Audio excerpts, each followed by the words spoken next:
ভয়াবহ অগ্নিকাণ্ডে পুড়ে ছাই রাজধানী আগরতলার রাধানগর এলাকার একটি গোডাউনের সমস্ত জিনিসপত্র। দমকল বাহিনীর কর্মী ও এলাকাবাসীর তৎপরতায় আগুন নিয়ন্ত্রণে আসে। ক্ষয়ক্ষতির পরিমাণ প্রায় 12 লক্ষ টাকার মতো বলে জানা যায়। রাধানগর এলাকায় পেট্রোল পাম্পের পেছনের গোডাউনে আগুন লাগার কারণ সম্পর্কে এখনো পর্যন্ত কিছু জানা যায়নি বলে অগ্নি নির্বাপক দপ্তরের কর্মীদের পক্ষ থেকে জানানো হয়েছে। রাধানগর এলাকায় আগুন লাগার পর এলাকাবাসীর পক্ষ থেকে জিবি ও এনসিসি থানা এলাকার অগ্নি নির্বাপক দপ্তরে খবর দেওয়া হলে রাস্তায় ট্রাফিক জ্যাম থাকায় দপ্তরের গাড়ি দেরিতে পৌঁছেও আগুন নিয়ন্ত্রণে আনে।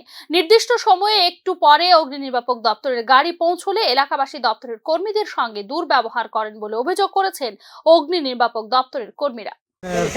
গেল যে গ্যাস কোম্পানিটা আছে, প্রথম আমরা লোকেশন দিয়েছে গেলের সামনে। তো এখানে আসি ডাইরেক্ট আমরা বিশের দিকে ঢুকে দিচ্ছে। আর একটু এখানে রুমের মধ্যে খুব সময় মেশিন টেশিন আছে, এখানে মোটামুটি আগুন ভালোই আগুন আছে।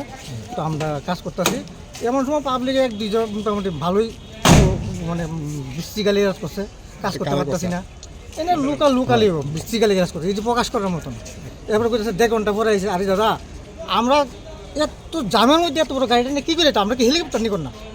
এটি বুঝতেই পারবো, কমন সেন্সে থাকতেই হতো।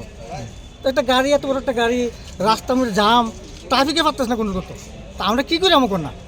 তখন দেখা হেলিকপ্টার মতো উঠাইতে পারবেন, এটি কে বুঝতে পারছে? আরে এটি তো বুঝতেই হতো। আর অফিস টাইম এখন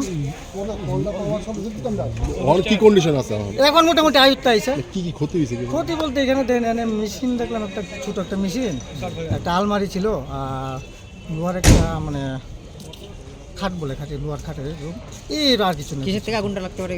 অনেক কিসের থেকে লাগবে এটা ঠিক করতে পারছি না, তখন ইনভেস্টিগেশন পরে বোঝা যাবে আর কি এটা কী হয়েছে। অনুমানিক কয়টা ফায়ার সার্ভিস আছে এখানে? তো আমরা কুঞ্জন ফায়ার স্টেশন আর এনসিসি ফায়ার স্টেশন, দুইটা স্টেশনে আইসি, মানে আমরাই মোটামুটি কমপ্লিট হয়ে আছে, তারা কাজ করতে লাগছে। আগুন পুরো হ্যাঁ এখন দেখেন না, আগুন মোটামুটি আয়ত্ত হয়ে গেছে।